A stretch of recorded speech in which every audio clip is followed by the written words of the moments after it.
Distas, j'espère que tout se passe pour le mieux pour vous ce matin. On se retrouve pour une nouvelle vidéo. Le Real joue en Ligue des Champions ce soir à 21h face à Olympiakos. Un match que le Real doit gagner normalement. C'est ce qu'on avait dit contre Elche l'autre fois.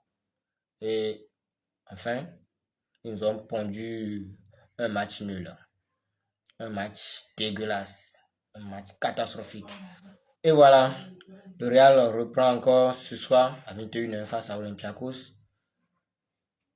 Et ce soir, je vais vous dire que on n'a qu'un seul défenseur central. Un seul défenseur central ce soir. Sur les 5 défenseurs centraux qu'on a, on n'a qu'un seul qui est disponible, qui est Raúl Asensio. Donc, tout le problème commence déjà là. On a aussi Thibaut Courtois qui a une malaise, c'est pas ce qu'il a du moins. Et aussi, en tout cas, ce Real, non, en tout cas, je sais pas quoi dire, sincèrement, je sais pas quoi dire. Maintenant, on va parler de quelques infos, puis après, vous annoncer aussi la compo probable. Alors, selon le média El Chiringuito, dans le vestiaire du Real Madrid, il y a des doutes sur la préparation physique. Florentino Pérez qui dit à Xabi Alonso qu'il avait fait, qu'il avait confiance en lui et qu'il comprenait qu'il y avait une période d'adaptation à l'effectif. Et aussi, les joueurs du Real voient Xabi Alonso comme un chef, mais pas comme un leader, selon El Aguero. Le coach espagnol souffre d'un problème de communication avec son groupe et considère qu'il n'a pas à expliquer ses décisions aux joueurs. Alors, le Real qui est actuellement 9e, en cas de victoire peut monter euh, dans le classement jusqu'à 5e ou bien 6e par-ci par-là. On attend aussi le résultat de Liverpool et de PSG aussi. Mais il y a des problèmes dans le vestiaire. Nous allons commencer par notre cher Bellingham. Bellingham qui a deux coachs. Un qui est son papa et l'autre qui est notre cher Xabi Alonso. Alors, Xabi Alonso qui dit à Bellingham de rester au milieu, de jouer au milieu.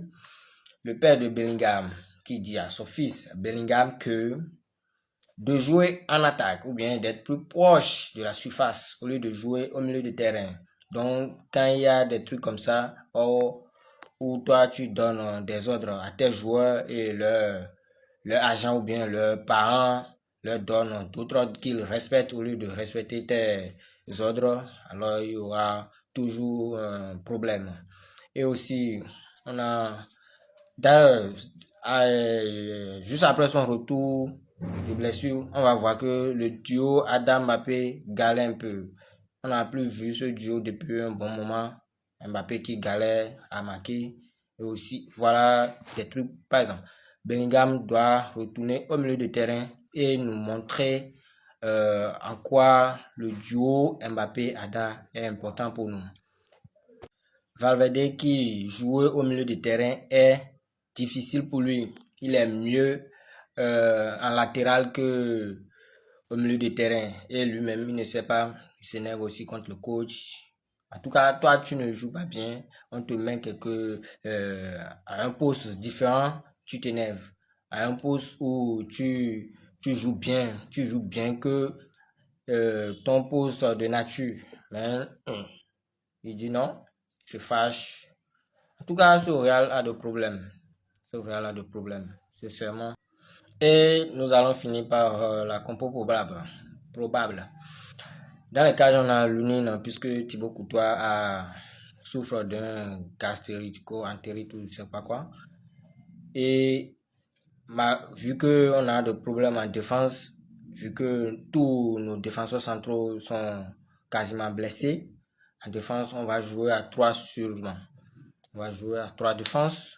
Asensio, Tchouaméni, Kairas. Au milieu du terrain, on aura Trent, Frank Garcia, Arda Güler, Bellingham, Ceballos. Et en attaque, on aura peut-être Gonzalo et Mbappé. Donc Vinicius va encore débuter sur le banc. On dirait que ce vieux, si c'est ce qu'il va nous amener ce soir, ça veut dire qu'il s'amuse vraiment avec Vinicius. Vinicius qui a d'ailleurs donné un petit pont à l'entraînement. Alors les amis, je vous invite à vous abonner, de liker et de partager. C'est la seule manière de nous donner la force. À la Madrid, les amis, je vous aime.